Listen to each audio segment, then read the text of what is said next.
I wanted to just finish up the children's developmental stages, and there's another handout that has this. It says children's developmental stages. This was created actually by Pat Caven. Are you guys familiar with Pat Caven?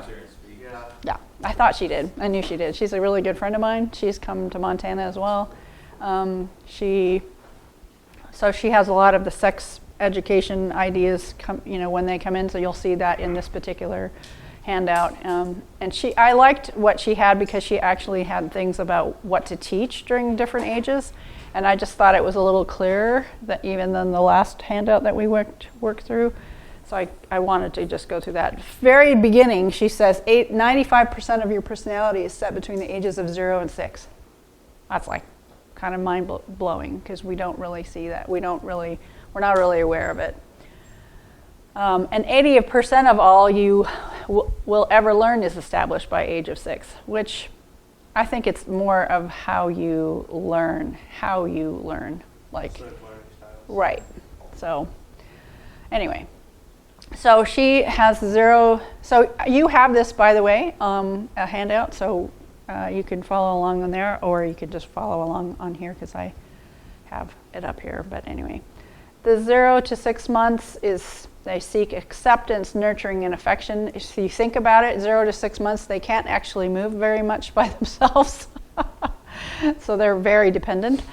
They develop basic trust or mistrust. So actually, there's another really amazing book called Anatomy of the Soul, and it's actually about our brain and pathways, and there's a lot of stuff in there that actually we use as debriefers. But one of the things that they look at is children and how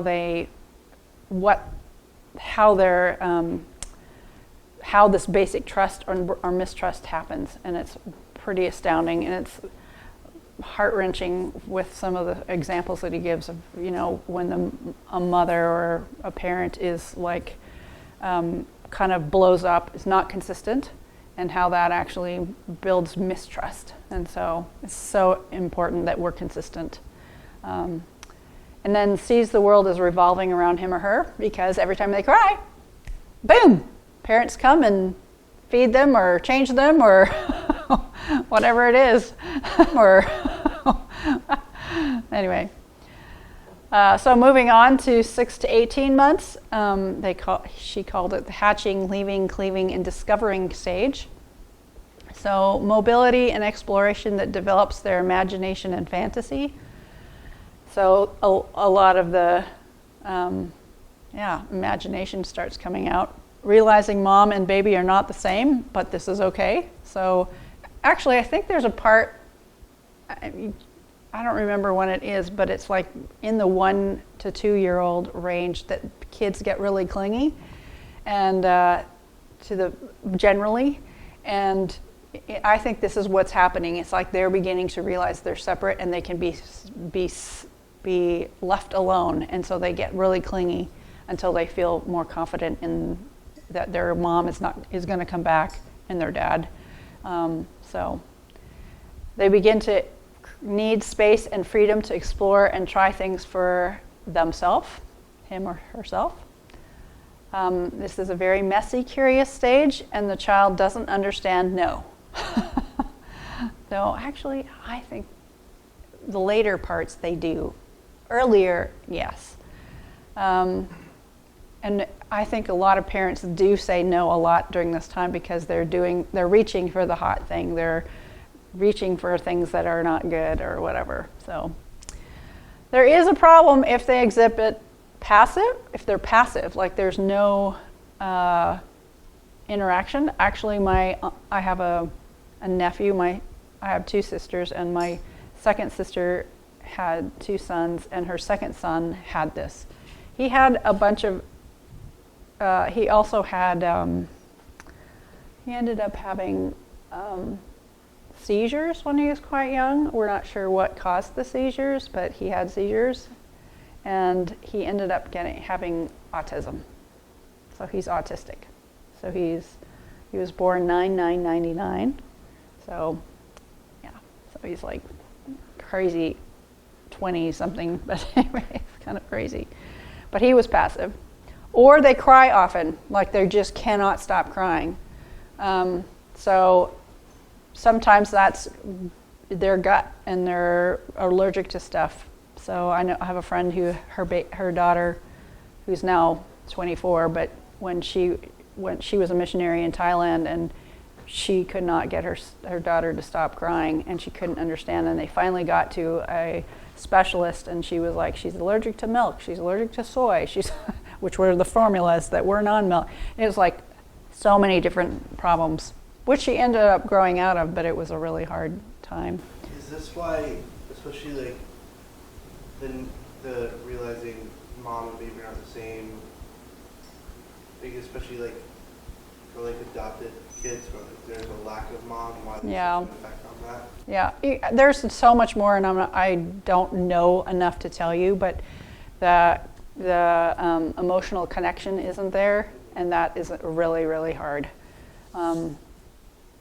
Not to mention, I think just the child knows that they were given up, so there's this abandonment or rejection that they often have. So a lot of people who are adopted have that growing up, and not everybody, not all of them. I think I had a friend who was adopted, and she was very, very, very well adjusted. And she didn't even want to find out her parents until she was like 40. So, and it was kind of an interesting story because she was a fantastic guitarist. She absolutely was. She was my DTS outreach leader, and she was a really good communicator. And anyway, I learned so much from her. And then come to find out, her father was a very, very famous jazz guitarist musician. So if you know guitarist, his name, he passed away now, Larry Coriolis. But anyway, it was like, wow, no wonder. It was pretty cool. Anyway, also kids' school, if they're really anxious, fearful, or withdrawn, negative, or agitated, those are things to watch. It's not like kids do have those things. They will have those things at times, and it can be just a short little thing or fear or something like that, but it's good to pull it out and actually, I'm going to tell you this, especially because of TPM, because that's actually some of the biggest times when their belief system is coming in. Pray with them, let's ask Jesus where he is and what he's thinking and where is Jesus in this. Actually get them starting to talk to Jesus and having that relationship with Jesus to have peace. So that's a big deal. It's actually huge. Yeah. All right. Any questions or other comments? Good. All right. Now moving on to the 18 to 24 months. So this is where we say the terrible 2s or 3s. Actually, I've heard that 3s are worse, but anyway, but this is 2s. Can experience anger or temper tantrums as they are learning to become independent and think for themselves while learning consequences. So, yeah. Experience rebellion, stubbornness, opposition, developing independence, and will test the limits. I'm sure you have seen kids do this. It's usually not the pretty time, but it's actually really important that you are consistent and you are continually bringing a safe environment for them. Saying no to everything, they start to say no. They need to learn limits without fear or losing love or withdrawing emotionally. So that's where I was just saying they need to know their limits. They need to, I think they need to have safe limits, but also freedom, but safe, within safety. So, yeah, and that's I think consistency, telling them what we want and what will happen if it doesn't happen, and then if it doesn't happen, do it. So that's what I mean by consistent. Internal conflict. I'm separated from others yet still need their care. So yeah, that's the clinginess that I was saying a little bit still there. allow them to make choices. So you can start asking them, what do you want to wear today? Or what do you want to eat today for lunch? And you can give them options so that it's not like lobster. Something that's, we have hot dogs or we have hamburgers. Which would you like? So, and then if there is a problem, if they exhibit tantrums that last a long time, and then anxiety and withdrawn, all right? So it's like if they just cannot be quieted, there's something, maybe there's something going on.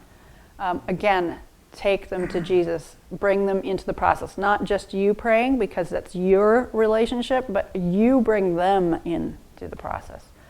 Let's ask Jesus. Why don't you pray and ask Jesus to help you, so that they are beginning to walk in that relationship with him as well. All right? Things to teach 0 to 9-year-olds. Basic trust. Interesting. And then God is creator, Father, and Son. So kind of the character of God as the creator, the Father, and then Jesus the Son. That Jesus is also God. So that's a Trinity part, but anyway. All right, any questions? This is what I like, is that she put in things that you can teach. I like that. All right, now we're going into older, 3 to 6-year-olds. And her main thing here is role identification, because they are forming identity. They're forming who they are. It's the very, very beginning of sexual development. They're beginning to notice that there's a difference between girls and boys, is what it means. That they do things differently. And girls tend to be a little bit more advanced developmentally than boys at this point. So, just the way it happens. And then developing role identification with the same sex parent.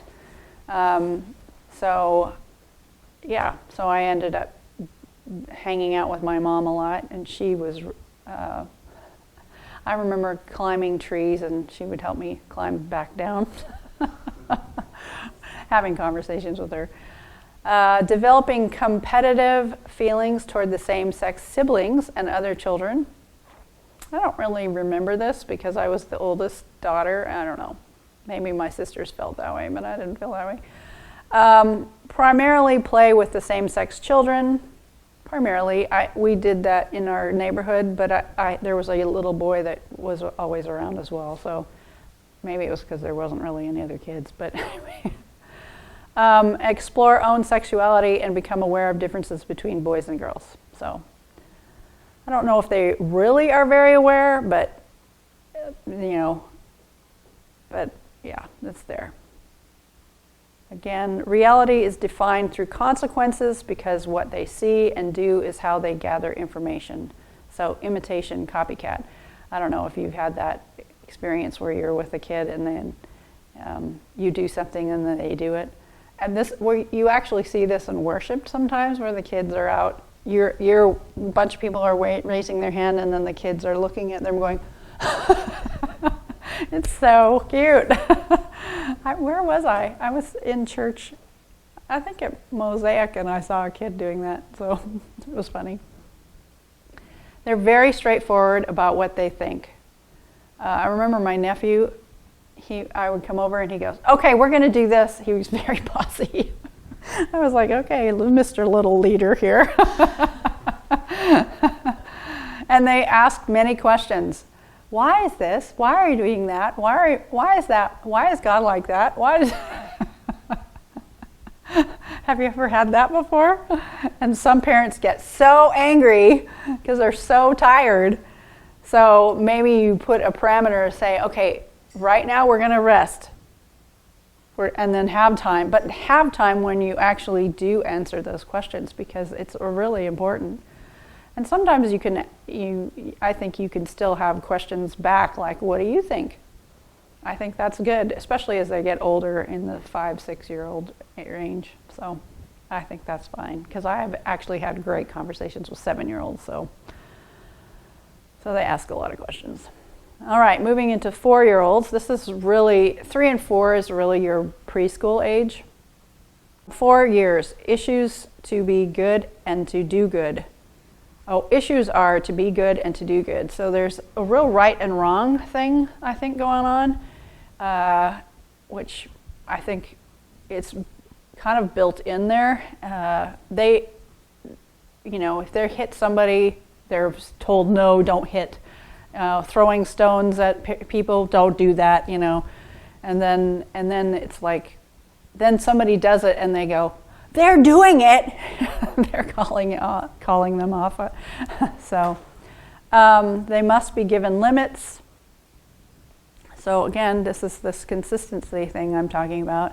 And fear can develop. So when things aren't consistent with, like, within their family, in their family they might have it consistent, but then they begin to see it not consistent in other people around them, and so fear can come up.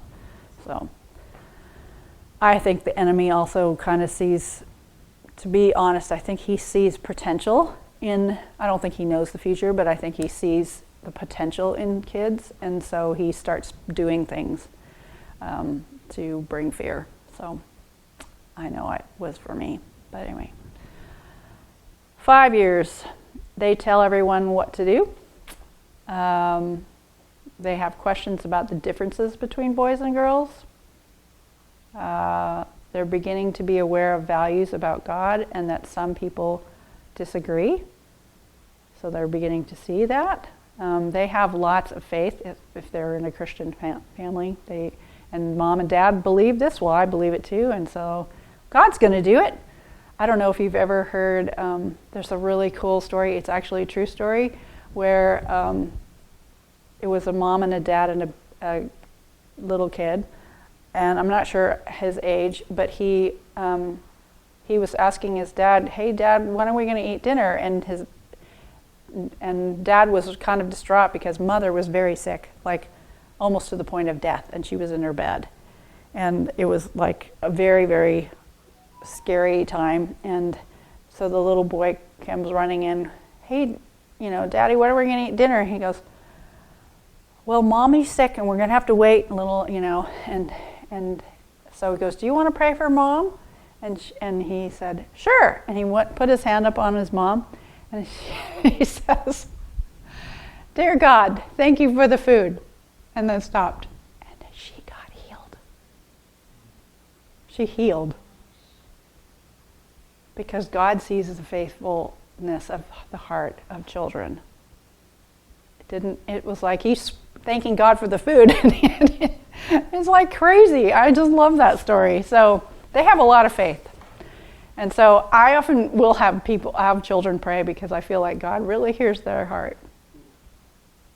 So, all right. There is a problem if they exhibit between 3 and 6, extra developed imagination of things. So sometimes we've heard of this where you have an imaginary friend, but it's almost to the point of you're living in a fantasy with this person, and that's because something is not good within a family, the family, or out just like extra family. Something's probably happening. And so they're going to some place that's safe. And they're going to someone that's safe, which is their imaginary friend.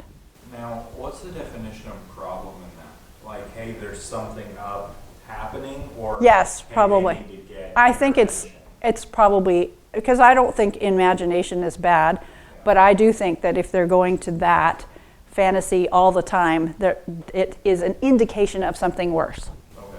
That's what I'm thinking. Okay.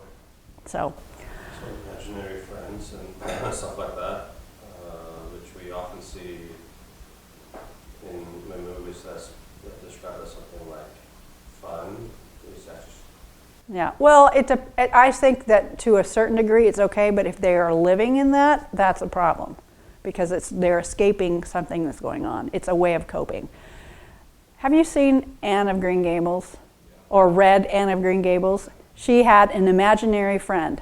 in the beginning of her life, like when she was, like the story of Anne, written by Lucy Montgomery. Basically, before she came to the Cuthberts to live on, Prince Edward Island, she was living with some pretty messed up families, and she was having to take care of all the kids and all the stuff. And she had an imaginary friend that lived in the cupboard, and it was a glass cupboard, and so it was her way of escaping. She wasn't able to be a child. So it was her way of having a childhood. And then when she went away when she was 12 and finally went to the Cuthberts, it was like they gave her space to be who she is, and she got to be really good friends. And we never heard about this imaginary friend anymore, which I thought was very interesting, because it really is true. It's like we have these things when we're coping. Sometimes we're coping. So if like they're going through like grief or something, is it good to let them keep that? yeah, unless it continues long. Like What would you say is long for that? Like 6 months to a year. Okay. Okay. Yeah, because I think kids will naturally get out of it. But you can always do your homework Yeah. and say, tell me about your friend, and when do you go and see your friend? And when did you start seeing your friend? Stuff like that. Not judgmental. Don't do judgmental stuff at all, because that actually makes it worse. Do you also have to be careful about being too, I'm trying to find the word.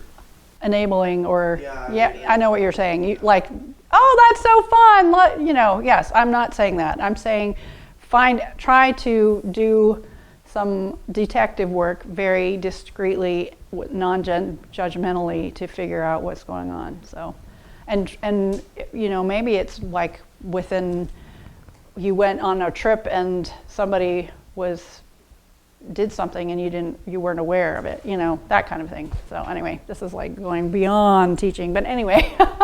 But as a teacher, you can be aware of that too, and so it's good. So imagination of things, scary or fantasy. So maybe one of the things that I had as a reoccurring dream for years and years of my life, years and years. I think up until through high school, and I started it probably right after I was 5. And I know why. This recurring dream was that somebody was trying to get me, and I was running, and I was always trying to get away from these horrible people. And so, but when I was 5, some men came into my sister and I's room, because our back door was open, because that's what you did. We didn't lock our doors in the 60s. And basically, they came in and they kind of went through our closet and woke us up, and I stole a piggy bank, not in our room, but outside. And my parents never believed me that happened. So I had this bit of a thing that I had to work out with the Lord later. But so that's where I felt like it was planted, because those men came in. So that's what happened. But I didn't really put that 2 and 2 together until later. And when I really got saved is when they stopped. So, interesting, huh? So. Would you say recurring nightmares is like always unrelieved trauma? Like even as like a Christian, if you're still having them? I don't know, but seems like that would be it. I'm not going to say yay or nay because I haven't studied that enough. But I think I know that dreams are what we're processing, things that we can't seem to process in our normal conscience. So I would say think about what the message of the dream is. Like for me, it was somebody's coming after me. I'm not safe. Which makes sense when you look at my 5-year-old self.